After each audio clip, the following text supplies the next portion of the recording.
A criança que o professor não vê. A neurobiologia dos traumas silenciosos na educação. Olá, eu sou Béldia Cagnoni, sou mestre em educação, neuropsicopedagoga clínica em saúde mental e educação inclusiva, mentora, formadora de terapeutas, de professores, atuo ainda como terapeuta em neurocognição sistêmica e sou professora há 41 anos. Ainda estou em sala de aula. Eu atuei desde do berçário na creche até os cursos de pós-graduação. Hoje, eu tenho os meus cursos de pós-graduação, onde eu sou responsável pela formação de terapeutas em neurocognição sistêmica e professores em educação inclusiva, com ênfase, né, em autismo. Sejam todos bem-vindos, é um prazer estar aqui com vocês, principalmente para nós trabalharmos com um tema tão importante, olharmos a neurobiologia dos traumas silenciosos na educação. E hoje eu quero, nesse tempo que nós vamos passar juntos, eu quero te conduzir a enxergar a sala de aula com outros olhos. Porque entre todas as crianças que você vê, existe uma que você não vê. E é justamente essa criança que mais precisa de você, que mais precisa do professor. Essa criança, ela não faz barulho. Essa criança não atrapalha, ela não repete ano. Ela simplesmente se perde no silêncio. E esse silêncio tem uma neurobiologia. Quando um professor aprende a enxergar essa criança incrível, ele salva destinos inteiros. E hoje você vai descobrir como a neurociência, a epigenética, o campo sistêmico e a educação inclusiva se unem para revelar os traumas silenciosos que moldam o comportamento, a aprendizagem e principalmente a identidade dessa criança. Muito bem, qual é o enigma dessa criança invisível?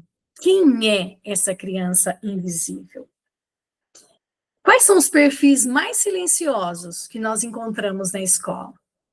Vamos lá, eu trago 4, que para mim são os mais comuns mesmo. A criança hiperadaptada é aquela que corresponde, que nunca pede ajuda, sempre sorrindo, mas por dentro ela está implodindo. A criança apagada, que aparenta ter uma baixa energia vital, uma expressão facial reduzida, um corpo retraído, a escrita leve, um olhar distante. Um terceiro perfil, sabe aquela criança boazinha demais? Padrão clássico de trauma? Não incomoda para não perder o vinho. E o quarto perfil vem falar daquela criança competente, só que ela é competente porque ela se adulteceu muito cedo. Ela assumiu responsabilidades cedo demais, responsabilidades que não eram dela, não era proveniente dessa idade. O maior desafio da escola não é lidar com um aluno que grita, que se agita, que explode. O maior desafio da escola é perceber o aluno que silencia o próprio sofrimento para sobreviver.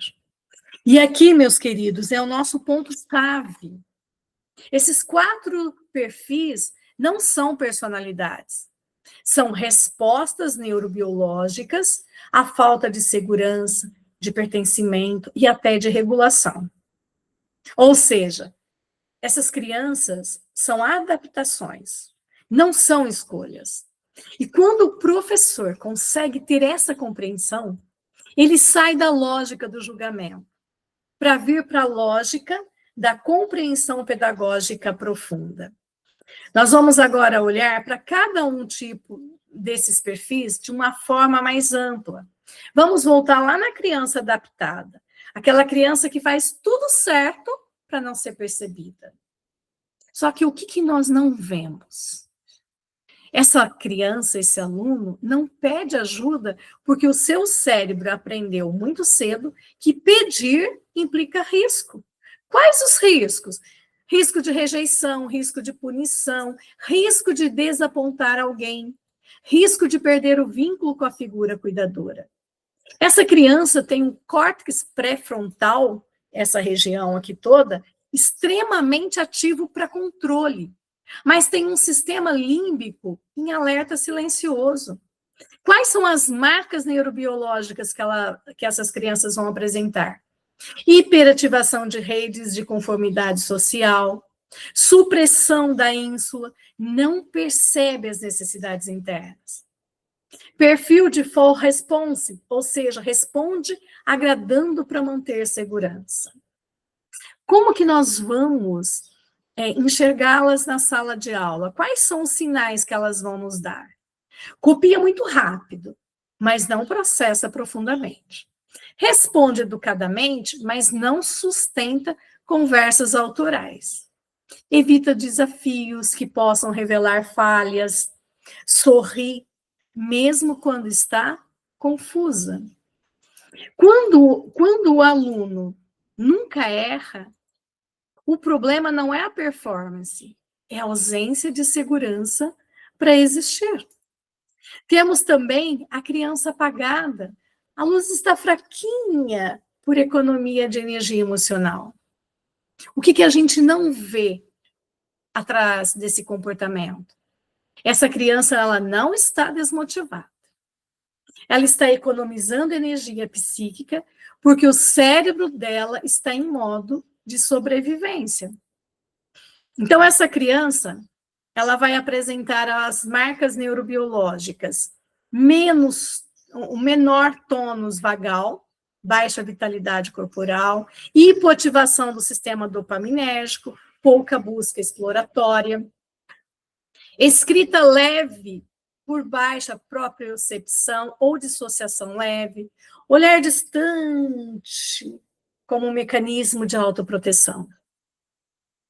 Na prática, nós vamos ver essas crianças com uma postura curvada, ausência de brilho ocular, dificuldade em iniciar tarefas, silêncio extremo em grupos, expressão facial muito pobre.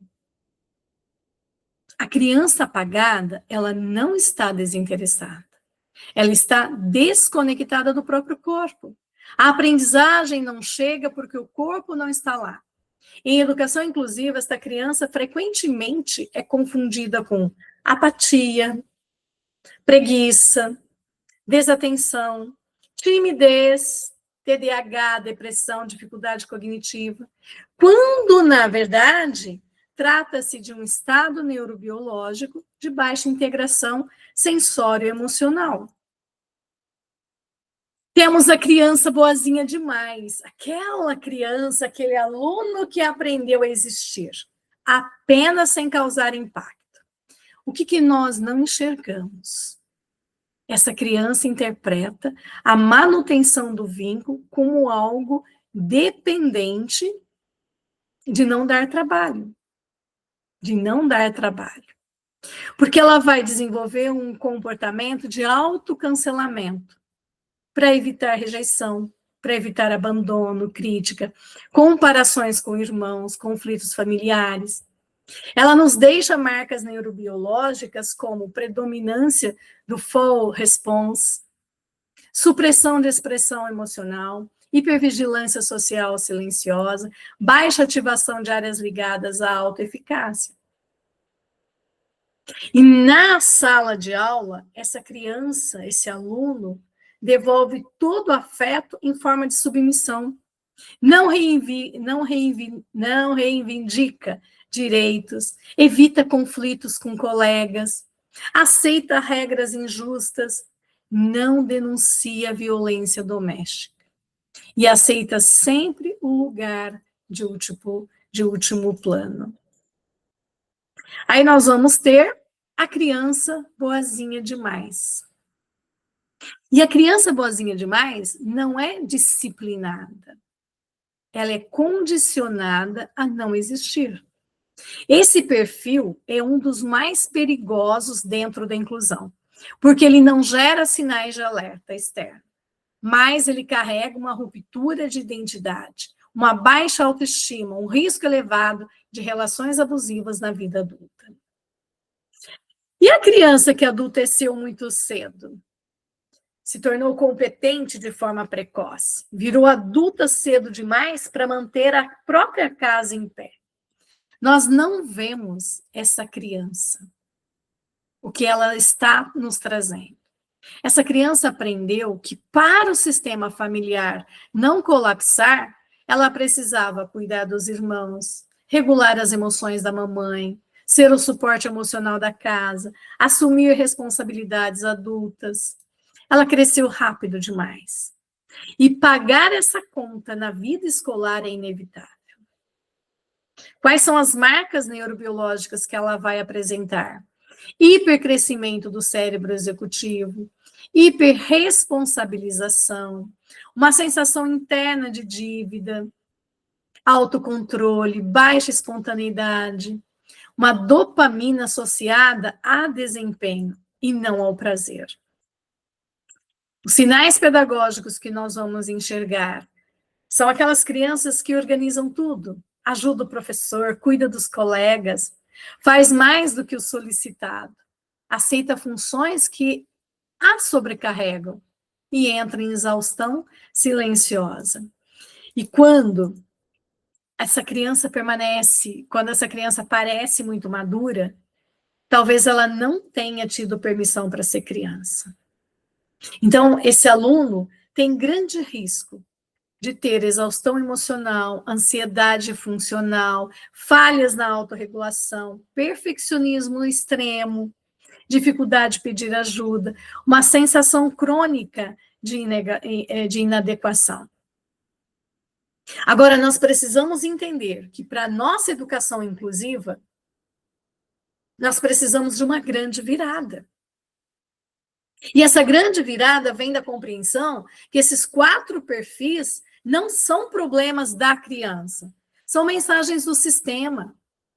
Esses 4 perfis não são dificuldade de aprendizagem, são dificuldades de existir em segurança.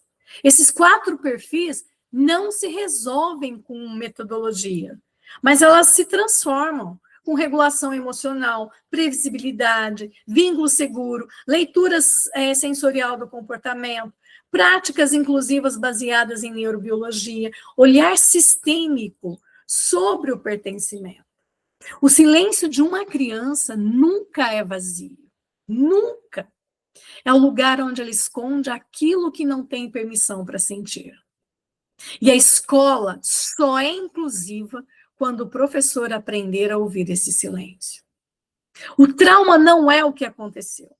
O trauma é o que aconteceu dentro da criança, na ausência de um olhar que a nomeasse. E a neurobiologia dos traumas silenciosos nos traz o seguinte: o que é invisível no histórico da criança aparece visível no corpo dela. E o professor mexe nisso todos os dias, mesmo sem ele saber. Vamos comigo? Permear por esses traumas? Vamos lá. Traumas pré-verbais e perinatais. O que o corpo lembra, mas a criança não sabe contar. Vamos pensar. Se ela veio de uma gravidez de alto estresse, internações, cordão no pescoço, ameaça de aborto, partos traumáticos, separações iniciais, como fica o mapa neural desses traumas? Ela vai apresentar uma amígdala cerebral hiperativada, a ínsula ampliando os sinais de ameaça, um hipocampo instável, as memórias ficam meio que sem narrativas, o córtex pré-frontal fica hipoativado, então ela vai ter uma função executiva muito baixa. Antes da criança ler, ter palavras, o corpo dela já estava escrevendo um diário. E esse diário corporal vai aparecer na sala de aula como dificuldades com mudanças de rotina, aqueles alunos que ficam assim atordoados na troca de professor, troca de sala, mudança de lugar, entram em pânico silencioso na hora da entrada, na hora da saída da aula, demonstra resistência às separações, é da mãe, é do cuidador, é do objeto de transição, demonstra uma agitação, desligamento em momentos de barulho, no recreio, em ambientes de festa, transição de turmas. Qual a conexão direta de todo esse conhecimento com a nossa prática inclusiva? Em educação inclusiva, nós, professores, aprendemos que nem toda desorganização é falta de limites. Muitas vezes é o cérebro do nosso aluno dizendo: mudança para mim é sinônimo de perigo e não de novidade. Então, quando eu vejo que uma criança trava em cada transição, entra em desespero se alguém se atrasa para buscá-la, não suporta a surpresa, mesmo que seja uma surpresa boa, positiva, se agarra à mochila, à mesa, ao portão, é hora de nós, professores, perguntarmos: será que o cérebro desse aluno está respondendo a um trauma de separação antigo, que nem mesmo ele lembra, mas o corpo sim, o corpo lembra? E na minha rotina? Eu trato a transição, a entrada, a saída, troca de professor, troca de atividade, como algo neutro? Ou como um momento sagrado de regulação para crianças com histórias de separação precoce? Eu deixo para vocês essa reflexão. Temos um outro trauma, que é a epigenética emocional, que quando a sala de aula recebe emoções que nasceram antes da criança, foram memórias herdadas do sistema familiar, que influenciam nesse aluno a sua tolerância ao estresse, a sensação de pertencimento, a capacidade de aprendizagem. A criança aprende com o que o professor ensina, mas se desenvolve com o que o professor regula no corpo dela. E entender essa epigenética, né, emocional, para nós, professores, é fundamental. O que é o que se trata, né? O que é a epigenética emocional? É quando a criança sente um medo ou uma culpa que não combinam com a história dela, mas fazem sentido na história da família. É genes, por isso está aqui no corpo. Por isso se chama epigenética. E na escola, essas memórias epigenéticas emocionais vão aparecer como? Vamos pensar em crianças que entram em pânico ao ser chamada lá na frente, sem nunca ter sido humilhada. Crianças que não suportam errar, como se o erro fosse um crime. Crianças que sentem que não pertencem, desde o primeiro dia, sem nenhum motivo aparente. Desproporção entre o estímulo e a reação. Respostas muito intensas a eventos muito pequenos. E o professor, como interrompedor desses roteiros antigos. Aqui entra a educação inclusiva, com alta potência. O que a família não conseguiu ressignificar em gerações, muitas vezes a escola tem chance de reorganizar na experiência diária. Ou seja, um professor que diz para o aluno: aqui você pertence, aqui você tem um lugar, mesmo que as coisas estejam difíceis lá fora para você. Está contrariando ali décadas de exclusão no sistema familiar desse aluno. Um professor que talvez diga: você pode errar aqui, a sala de aula é um laboratório, não é um tribunal, está quebrando o roteiro epigenético de punição. Pensem, reflitam. As falas que vocês usam reforçam antigos scripts de exclusão ou abrem novas possibilidades de pertencimento? Quando um aluno explode emocionalmente, o que você pergunta? Você pergunta o que aconteceu? Ou você já pensa o seguinte: ele é assim, ele é assim. Você consegue ver, professor, que às vezes a família da criança está ali, dentro da sala, através do comportamento do seu aluno? Temos também os traumas relacionais silenciosos, que são os mais comuns que a gente encontra na escola. Esses traumas relacionais silenciosos dizem da ferida, a ferida que está no vínculo e não no conteúdo. Então, nós vamos ter pais emocionalmente ausentes, conflito crônico em casa, responsabilidades adultizadas, gêmeo desaparecido, sobrevivente, modelos de rejeição, uma crítica constante. Como que nós vamos enxergar essas crianças? Quais são os sinais no corpo e no comportamento escolar? São aqueles alunos com um olhar que não fixa, não olha para você. A escrita é oscilante, lentidão para copiar, tem confusão espacial, tem problemas nas trocas de séries, explosões repentinas após longo período de paz. Nós precisamos aprender a olhar o comportamento. Isso é uma grande chave da educação inclusiva. O comportamento como carta não lida. Porque todo comportamento difícil é uma carta que a criança escreveu com o corpo. Porque não conseguiu escrever com palavras. Vamos pensar num olhar que não fixa. O que ela está dizendo para nós? Eu não me sinto seguro o suficiente para me expor no vínculo. A criança que tem uma escrita oscilante, o que ela está dizendo? O meu sistema nervoso oscila entre alerta e exaustão. A lentidão para copiar, o meu aluno está dizendo, o meu cérebro não consegue segurar informação e emoção ao mesmo tempo.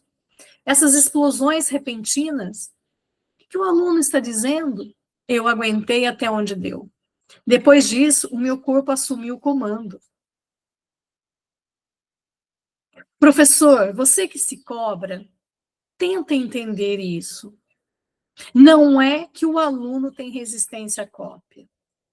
Muitas vezes ele tem resistência à humilhação de não acompanhar o ritmo da turma inteira.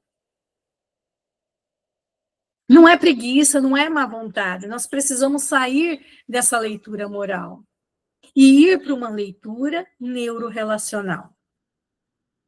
Temos algumas micropráticas inclusivas que são muito importantes para a sala de aula. Eu vou trazer para vocês algumas dicas. Por exemplo, para essa criança que não consegue, com o olhar, fixar o nosso, né, que o olhar dela não fixa, não obriga contato visual direto, mas utilize atividades paralelas, desenho, manipulação, enquanto você vai conversando. Para o aluno com escrita oscilante, que tem uma lentidão, ofereça tempo ampliado sem chamar a atenção. Combine com a turma que cada cérebro tem um tempo. Normalizar diversidade de ritmo é uma grande ferramenta na educação inclusiva. Para explosões repentinas, observar o antes, reproduzir pequenas micro-humilhações, risadinhas, comparações, piadas entre colegas. Não. Ter um lugar seguro na sala é importantíssimo. Um cantinho da regulação, não é o cantinho do castigo, é o cantinho da regulação emocional. Onde ele vai para lá, você combina quanto tempo ele pode ficar. Eu deixo para vocês pensarem. Como vocês agem diante dessas crianças? Vocês reagem ao comportamento? Ou respondem ao sofrimento de que está escondido atrás desse comportamento? Vamos fechar? Traumas pré-verbais e perinatais, a criança não lembra, mas o corpo dela reage. Traumas epigenéticos, a criança sente, mas a história começou antes dela. Traumas relacionais silenciosos, a criança aprende que amar é se adaptar, não se expressar. E o professor é o primeiro adulto fora da família, com o poder real de reescrever essas experiências no cérebro da criança. Vejam, a criança que nós não vemos, mas está ali no campo sistêmico escolar. Essas crianças que nós não vemos, ela vai aparecer no comportamento. Porque a criança age em lealdade ao destino de alguém da família. Ela representa um não dito, um excluído, um trauma congelado.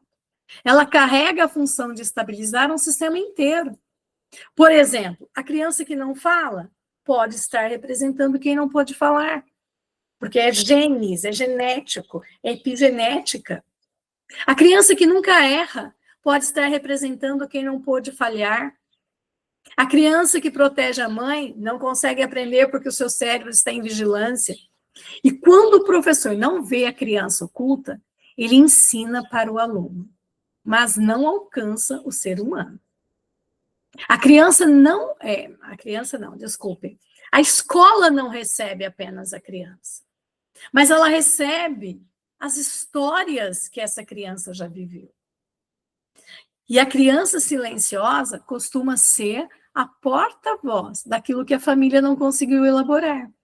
O que nós, professores, chamamos de comportamento é muitas vezes um movimento de lealdade invisível. A educação inclusiva precisa começar reconhecendo tudo isso. E como o campo aparece no comportamento infantil? Vejam só, eu já trouxe os 3 pilares, mas eu vou ampliar com vocês, cada um deles. A lealdade ao destino de alguém da família, que são as memórias epigenéticas. Essas crianças silenciosas frequentemente carregam os destinos de avós que perderam seus filhos, dores maternas não elaboradas, expectativas paternas não cumpridas, histórias de exclusão familiar, traumas perinatais que ninguém nomeou. E nessas dinâmicas, a criança não está escolhendo o comportamento, ela está preservando um pertencimento. A criança não repete o destino porque ela quer, mas porque ama. E esse tipo de amor é silencioso e é destrutivo quando não é visto. Temos também a representação de um não dito, de um excluído, que na linguagem sistêmica significa o sintoma fala onde a palavra foi proibida. O corpo denuncia o que a família não teve permissão para sentir. A criança se torna o alto-falante de segredos enterrados. E para a escola, todo esse conhecimento significa que ela vai lidar com dificuldades inesperadas, comportamentos sem explicação pedagógica, emoções intensas em crianças calmas, mudanças súbitas de desempenho. Sempre que um comportamento não faz sentido, é porque ele não pertence à criança. Guardem no coração. A criança é como uma estabilizadora do sistema familiar. Esse é o ponto mais inovador que nós temos para trazer para a prática inclusiva. É essencial para nós entendermos. Algumas crianças funcionam como reguladoras emocionais da família. Por exemplo, se a mãe desregula, a criança fica boazinha. Se o pai explode, a criança apaga. Se os pais brigam, a criança vira adulta cedo. Se existe um luto não elaborado, a criança ocupa o lugar do ausente. A criança que salva a família, ela vai fracassar na escola. E não por falta de capacidade, mas por excesso de função emocional. Vamos ampliar essa leitura sistêmica para você conseguir mudar a sua prática? Vamos lá. Vamos voltar lá na criança que não fala, que representa quem não pôde falar. Mas nós vamos expandir. Ela pode sim estar representando alguém silenciado, alguém que sofreu abuso, alguém que não foi acreditado, uma mãe que nunca teve voz, um pai que nunca pôde expressar dor. E neurobiologicamente, essa criança vai manter o tônus vagal baixo, vai usar o silêncio como estabilidade interna, vai associar expressão a perigo. Inclusão precisa acolher e não pressionar. A criança que nunca erra. A criança que nunca erra representa quem não pôde falhar. Sabe aquela criança perfeita demais, que tem exige perfeccionismo, excesso? Ela pode sim estar ligada a um pai muito rígido, uma mãe perfeccionista, um avô que foi humilhado ao errar, um irmão que decepcionou a família, alguém que perdeu tudo ao falhar. Aqui, a criança não aprende, ela performa. Perfeccionismo não é virtude, é sobrevivência. A criança que protege a mãe, por exemplo, não aprende porque está em vigilância. Não vai aprender. Ela está em vigilância, está de vigilância. Esse é um dos perfis mais frequentes e mais perigosos que nós encontramos na escola, a criança que protege a mãe. Essa criança monitora emoções da mãe de forma inconsciente. Ela desenvolve, ela está sempre em hiperalerta. Ela está com a amígdala cerebral o tempo todo hiperativada. Ela não sustenta a atenção porque a atenção para ela é uma ameaça esquecida. E ela sente culpa quando ela está feliz, porque a mãe dela pode não estar. A criança que protege a mãe perde a infância. E quando perde a infância, perde também parte da aprendizagem. Vejam, na escola nós temos um campo sistêmico que existe sim. E nós, professores, também fazemos parte dele. Nós não somos apenas observadores. Nós podemos ser vetores desse campo. Por quê? Porque a sua atenção, professor, aumenta a atenção da criança. O seu medo ativa o medo da criança. A sua calma reorganiza o cérebro do seu aluno. A sua expectativa muda a performance desse aluno. E a sua leitura emocional pode descongelar um trauma antigo. O que você sente na presença do seu aluno, muitas vezes, é o que a família inteira sente e nunca disse. E quando você, professor, percebe isso, você deixa de internalizar comportamentos difíceis e passa a cooperar com o campo e não lutar contra ele. Uma pergunta para você levar no coração para refletir. O que esse aluno está carregando que não é dele? Porque quando você, professor, faz essa pergunta, o comportamento deixa de ser problema e se torna porta de entrada para a verdadeira inclusão. Olhando ou entrando na neurocognição da aprendizagem, nós vamos entender que o cérebro só aprende em 3 estados: segurança, pertencimento, regulação emocional. E o que bloqueia esse cérebro de aprender? Excesso de cortisol, hipoativação do córtex pré-frontal, memória implícita dominando o comportamento e o estado de hiperalerta.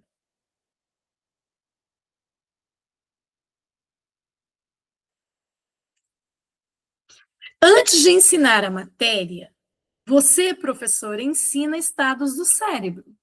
O cérebro não aprende porque o aluno quer. O cérebro aprende porque ele consegue.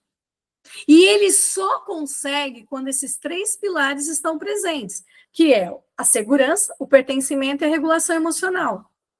Esses pilares não são conceitos, são estados neurobiológicos. E antes de qualquer aprendizado, o cérebro faz uma pergunta: eu estou seguro aqui? Segurança não é estar tudo quieto. Segurança é previsibilidade, é ausência de ameaça social, é leitura corporal positiva do professor, é tom de voz que não ativa a defesa. São rotinas claras, vínculos que não humilham, ambiente que não causa vergonha. Se o cérebro detecta ameaça, o que vai acontecer? Ele vai ativar a amígdala cerebral. A amígdala cerebral não é aqui, tá, gente? É no cérebro, é dessa amígdala que eu estou falando. Mas esse cérebro vai ativar a amígdala cerebral se ele está diante de algo que ele detectou ameaça. Ele, se tem essa ativação, essa hiperativação da amígdala cerebral, ele vai ter uma descarga muito maior de cortisol. Então, ele vai estar sempre em fuga, sempre numa ameaça, sempre no medo. Ele vai, então, desviar a energia do aprendizado e vai entrar em hiperalerta. A criança não está desatenta, ela está se defendendo. E o pertencimento é o mais importante. Pertencer é muito mais que compreender. Isso muda a nossa prática inclusiva. Ninguém aprende com quem sente medo. Ninguém aprende em um lugar onde sente que atrapalha. Ninguém aprende quando acredita que não é tão inteligente quanto os outros. Eu preciso pertencer, eu preciso me sentir pertencente. E pertencimento é ser visto, é ser incluído no olhar, é ser validado na diferença, é sentir que o seu tempo é permitido, saber que seu erro não ameaça a sua existência no grupo. O erro não atrapalha o aprendizado. O que atrapalha é o medo de errar diante de alguém que não acolhe. Portanto, olha a nossa responsabilidade. Somos reguladores emocionais. E a regulação emocional é a porta de entrada para todas as funções executivas. Nenhuma habilidade pedagógica funciona sem controle inibitório, sem atenção sustentada, sem memória de trabalho, sem flexibilidade cognitiva. Só que essas habilidades, elas se desligam quando o corpo está em alerta, quando o aluno está cansado emocionalmente, quando tem sobrecarga sensorial, quando há insegurança relacional, quando há trauma pré-verbal reativado, há pressão por desempenho. E quando a criança não aprende, não é porque não quer, é porque o cérebro dela está ocupado demais tentando resolver. O que bloqueia a aprendizagem invisível? Eu já trouxe alguns pontos para vocês, mas eu te convido para você ampliar junto comigo. O que bloqueia a aprendizagem? O excesso de cortisol. Portanto, essas crianças que estão em estado de alerta crônico, elas não consolidam memória, não abstraem, não planejam, não conseguem ativar o pensamento crítico. A ativação também do córtex pré-frontal, aí ela vai ter medo de errar, exigências acima da capacidade, ausência de previsibilidade, insegurança afetiva. E se o córtex pré-frontal não está ativo, esse aluno vai copiar, mas não vai compreender. Ele lê, mas ele não interpreta um texto. Ele escreve, mas não estrutura essa escrita. Ele até consegue calcular, mas não raciocina esse cálculo. Um outro também pilar é a memória implícita, dominando o comportamento. A criança pode estar reagindo a memórias emocionais antigas e não ao que acontece na sala de aula. Por exemplo, uma mudança de lugar reativa um trauma de separação pré-verbal. Uma bronca leve ativa memórias de violência emocional familiar. Um olhar do professor aciona inseguranças epigenéticas. Temos um outro trauma também, que é a criança que fica em hiperalerta, que muitas vezes é confundido com TDAH. Só que, na verdade, é medo, é vigilância, é sobrecarga sensorial, é tentativa de prever ameaças. A desatenção da criança, muitas vezes, é apenas a atenção dela tentando protegê-la de algo que o corpo dela está lembrando. Antes de ensinar matéria, português, ciências, matemática, inglês, nós, professores, ensinamos estados do cérebro. E quando o professor regula o próprio corpo, o tônus do vagal do aluno aumenta, porque funciona como neurônio espelho. Quando estamos regulados, o sistema nervoso do aluno sai do ataque e defesa. O córtex pré-frontal volta a funcionar. A criança consegue acessar funções cognitivas superiores. Vejam, nós não ensinamos só conteúdos, nós ensinamos organização interna também.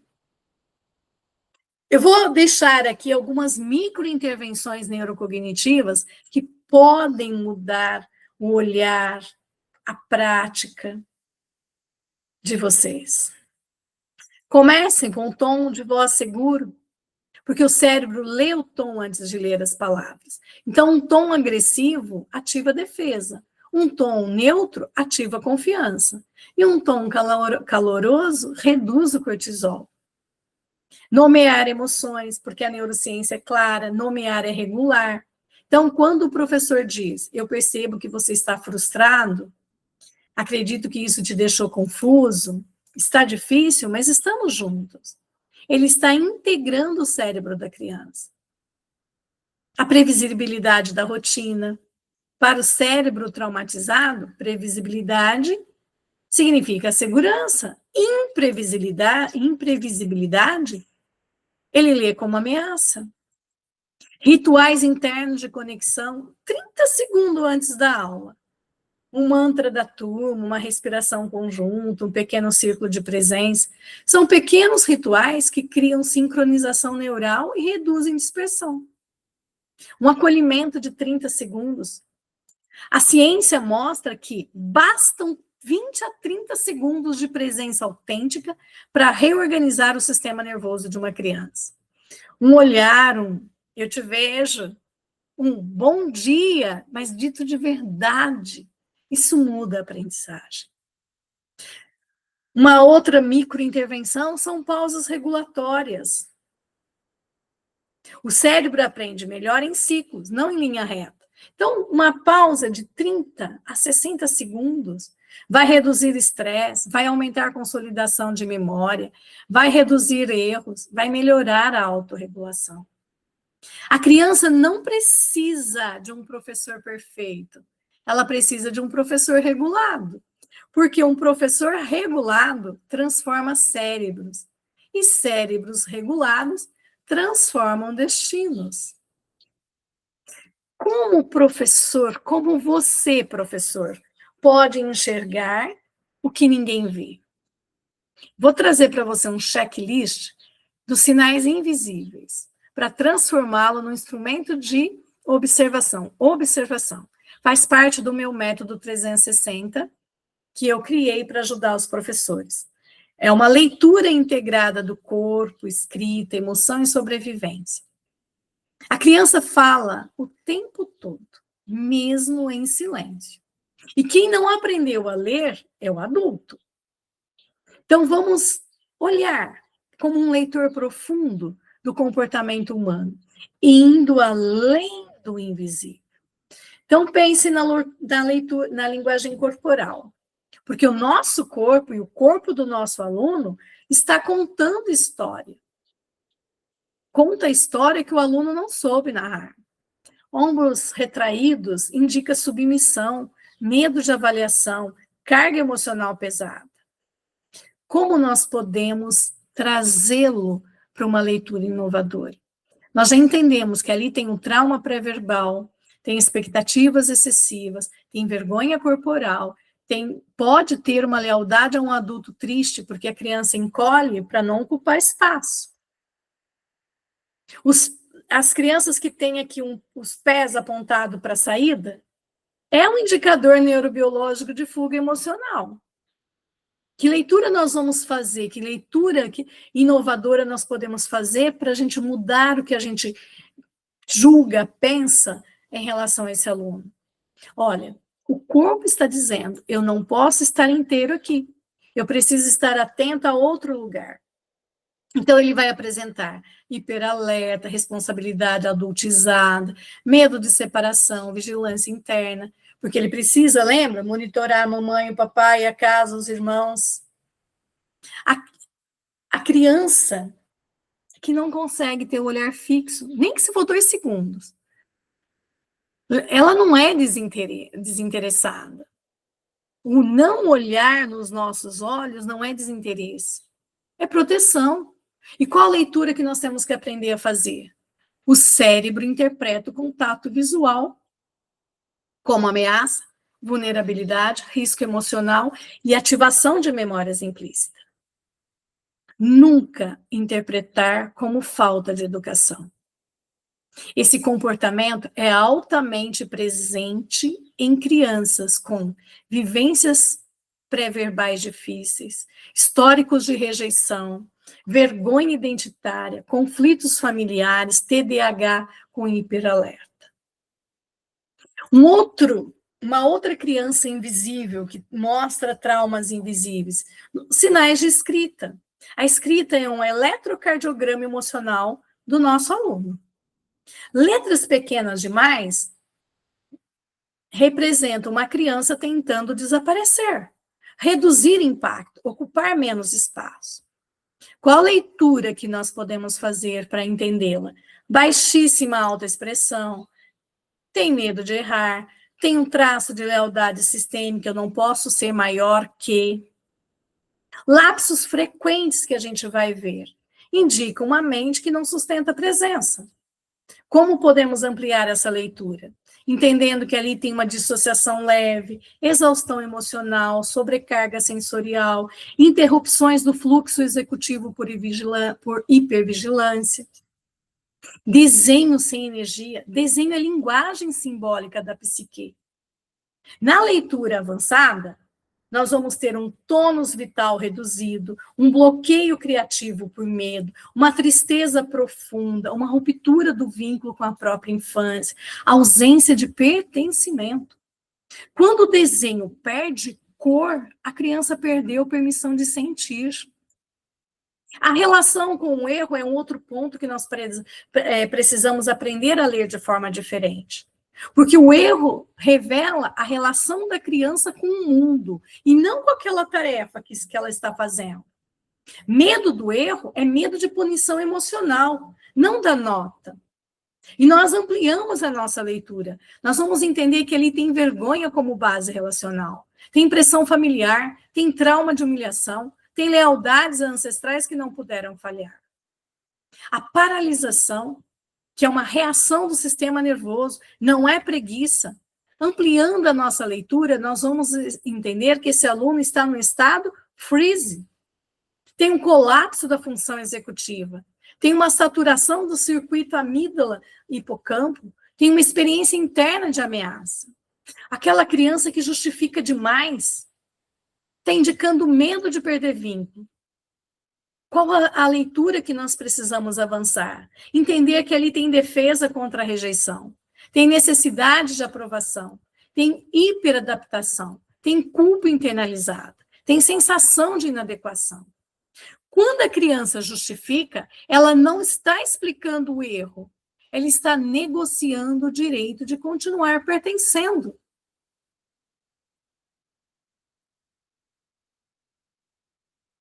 Existem estados de sobrevivência. E para a educação inclusiva, essas chaves são importantíssimas.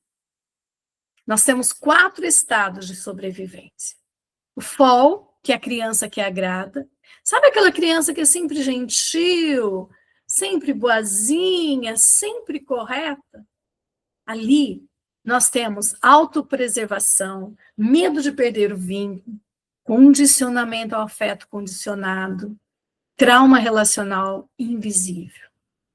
Freeze é a criança que paralisa, tem respostas lentas, olhar perdido, corpo parado. Ali tem um estado de energia congelada, sobrecarga emocional, dissociação momentânea, defesa ancestral contra ameaça. Essa criança não pensa devagar, ela pensa sob ameaça.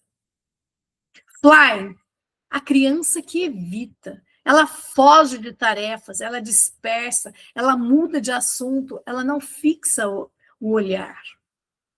A nossa leitura vem da compreensão que não é TDAH, pode até parecer ser, mas é um cérebro tentando sobreviver. Evita a dor da incapacidade percebida, evita gatilhos internos de vergonha e de medo. Fight, silencioso, que é a criança que luta por dentro. Ela não explode, mas ela amadurece.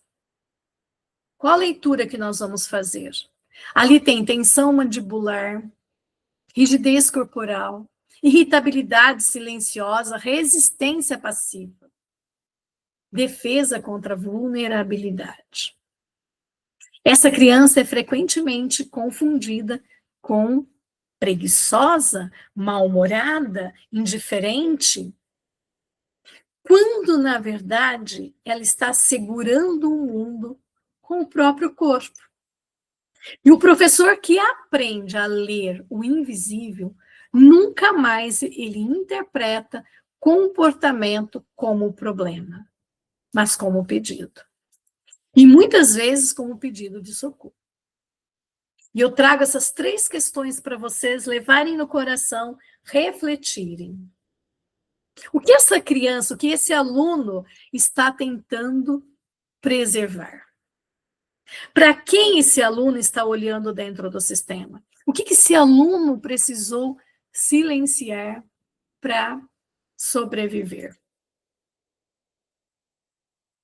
Um outro ponto importante que faz parte do meu método, e eu trouxe algumas informações básicas para vocês, são as intervenções práticas, o protocolo de regulação.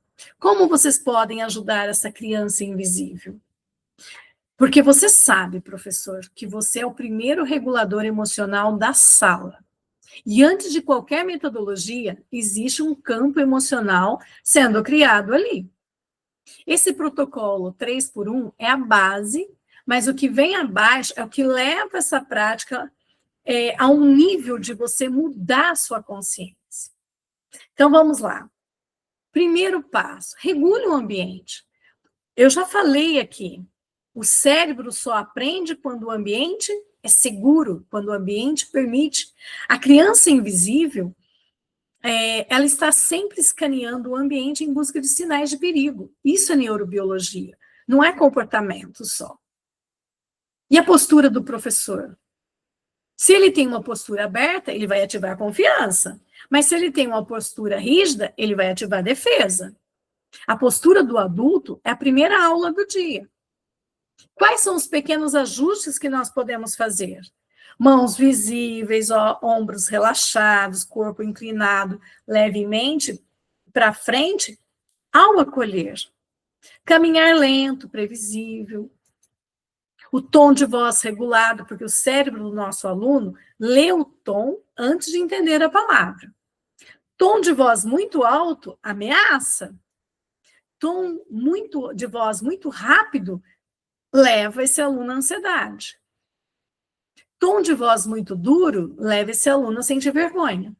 Tom de voz muito frio, leva esse aluno à desconexão. Agora, o tom regulado, não. O tom regulado traz uma cadência suave, um ritmo estável, pausas intencionais, finalizações decentes, porque indicam segurança. A previsibilidade ativa também é importante, e previsibilidade não é rotina apenas, mas é um antídoto contra o medo. Então, eu tenho que ter lá o quadro do dia visível, evitar transições antes de acontecerem, avisar quando vai corrigir, se aproximar, trocar de atividade, começar e terminar a aula com o mesmo ritual. A criança que vive imprevisibilidade em casa é a que mais precisa de previsibilidade na escola para aprender. Um segundo ponto, segundo protocolo, é o vínculo, regular o vínculo, porque vínculo é tecnologia pedagógica. E a criança só entra no processo de aprendizagem se sentir pertencimento emocional. Então, tenha um contato leve. Contato leve não é toque físico necessariamente, mas é presença, é olhar gentil, é proximidade sem invasão, é um corpo em mesma altura do aluno. Para a criança traumatizada, 2 metros podem ser longe demais. E 10 centímetros pode ser perto demais. O professor precisa sentir esse campo desse aluno. Uma outra intervenção, nomear o aluno, chame esse aluno pelo nome, isso é restaurar a identidade dele. Só que chame esse aluno pelo nome sem rigidez, sem usar diminutivos que infantilizam esse aluno. Não use o nome em tom de bronca. Nomear conecta o aluno ao espaço. Validar a emoção antes da correção, porque o cérebro só escuta a correção depois que se sente compreendido. Então, vai corrigir, mas primeiro diga: eu sei que está difícil. Eu entendo que você ficou frustrado. E isso parece ter te deixado confuso. Vejam, a validação não aceita o comportamento. Ela aceita a emoção que está por trás dele. Então, corrigir antes de validar é como trancar a porta por dentro e pedir para a criança entrar. Não vai dar certo. E o terceiro protocolo é regule o cérebro, que é uma parte neurocognitiva prática. Essa função, né, neurocognitiva, ela vai reorganizar as funções executivas. Pode começar assim pela respiração. Inspira em 4, segura 2, solta em 6. A respiração ativa o nervo vago ventral, traz segurança. 4 segundos inspirando, 2 segundos de pausa segurando, 6 soltando o ar. Olha a atenção. Prestem atenção. A pausa curta faz o cérebro segurar presença. A expiração longa desativa alerta. Então, faça 2 ou 3 ciclos, sem infantilizar. Aplicar como se estivesse ensinando ciência e não disciplina. Práticas somáticas também são fundamentais, não são resetes neurofisiológicos. Dura de 15 a 30 segundos, esticando o corpo por 5 segundos, empurrando as palmas da mão. Eu estou fazendo assim, mas é na mesa, porque se eu fizer assim, vocês não veem. Então, imagina vocês empurrando a mesa de vocês com a palma da mão. Pressione os pés no chão, que é raízes. Cruze os braços e vá soltando bem devagar. Quando a criança não consegue aprender, a pausa é mais pedagógica do que a explicação. Ajuda. Treina com a sua turma. O toque sensório-motor não é toque no aluno, mas é o toque em suportes sensoriais que vão reorganizar o córtex somatosensorial. Por exemplo, mão firme na mesa, toque leve no caderno, bater ritmicamente com lápis, deslizar a mão no próprio braço, usar objetos proprioceptivos discretos. Essas intervenções vão aumentar a presença, vão reduzir a ansiedade, vão reativar a atenção e vão diminuir a dissociação. O aluno que não aprende com a cabeça, aprende com o corpo primeiramente. E a intervenção mais poderosa que nós, professores, podemos fazer é um microacolhimento de 30 segundos. 30 segundos. O professor se aproxima, se inclina um pouco, suaviza o tom e diz: eu estou aqui com você. Espera. Olha, esse micro tempo reorganiza o tônus vagal, a percepção de segurança, a função executiva, o ritmo emocional, a integridade corporal do nosso aluno. Esse microacolhimento é suficiente para alterar o destino de aprendizagem do seu aluno. Percebe? Nenhum professor tira a dor da criança. Nenhum professor tira a dor do seu aluno. Ele tira o peso. Exatamente. Ele tira o peso. Esse peso é que impede o cérebro de aprender. Trouxe também como exemplo algumas frases que reparam traumas silenciosos. Eu vejo você. Você não precisa dar conta de tudo sozinho. Eu estou aqui. Aqui você tem um lugar, aqui você pertence. Você não está errado. Você está aprendendo. No seu tempo, eu estou com você.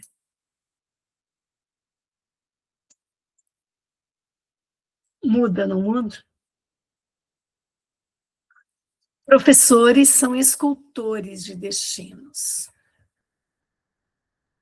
Vocês não ensinam conteúdos, apenas. Vocês organizam o cérebro. A criança que não vê, ou melhor, a criança que você, professor, não vê, está te pedindo apenas uma coisa. Me enxergue antes da minha dificuldade.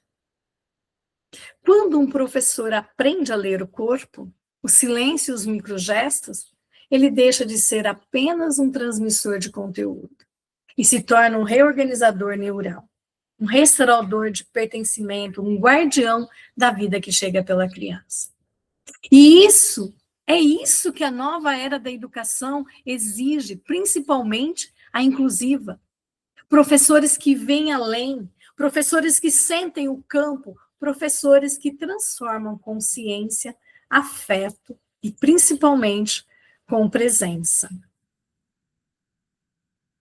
Eu quero pedir licença mesmo a todos vocês, porque eu quero terminar esse nosso encontro com um pequeno poema que eu escrevi para nós, professores.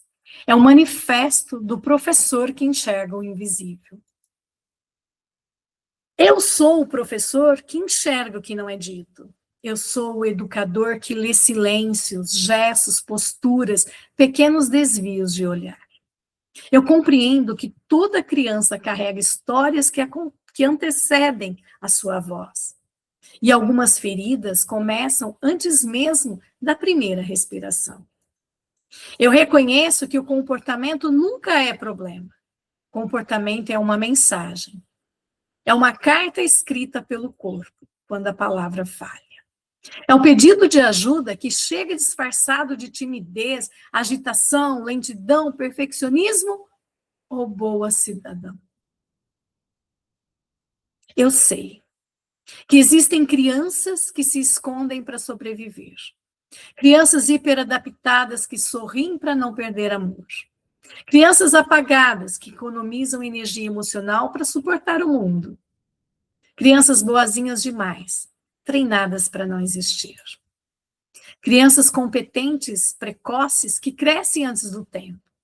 Eu sei que elas estão na minha sala e eu assumo a responsabilidade de vê-las. Eu entendo que traumas pré-verbais, perinatais, epigenéticos e relacionais podem moldar a forma como a criança aprende, se vincula e se expressa. Por isso eu não leio apenas o caderno, eu leio o corpo, o ritmo, o silêncio, a hesitação. Eu vejo aquilo que um sistema inteiro tentou esconder. Eu reconheço que a minha presença regula cérebros. A minha voz organiza estados emocionais. A minha calma oferece segurança. A minha postura comunica pertencimento. E o meu olhar, quando verdadeiramente vê, pode reparar histórias que os próprios pais não conseguiram curar. Eu sei que cada criança entra em sala trazendo a sua família, as suas gerações, os seus não ditos, as suas dores herdadas, as suas memórias invisíveis. E eu recebo cada uma delas com o respeito de quem toca o sagrado. Eu me comprometo a não confundir silêncio com equilíbrio, timidez com paz, obediência com saúde emocional, competência precoce com maturidade. Eu sei que o invisível pede cuidado. Eu ofereço cuidado através da ciência, da escuta, da atenção e do afeto. Eu me observo, eu me educo, eu regulo o meu próprio sistema nervoso, para não desorganizar o da criança. Eu assumo que as minhas reações dizem mais sobre mim do que sobre o aluno, e por isso eu cultivo presença, consciência e autorresponsabilidade. Eu escolho educar para autonomia, não para obediência. Eu escolho ensinar segurança antes do conteúdo. Eu escolho enxergar a criança antes da dificuldade. Eu escolho pertencer ao lado da vida e conduzir os alunos a fazerem o mesmo. Eu sou o professor que rompe ciclos. Eu sou o adulto que organiza o que estava caótico. Eu sou o primeiro porto seguro fora da família. Eu sou a ponte que liga passado e futuro. Eu sou o guardião do direito de existir. E, acima de tudo, eu sou o educador que sabe, quando eu mudo o meu olhar, a história de um aluno muda para sempre. E esse é o meu compromisso. Este é o meu manifesto.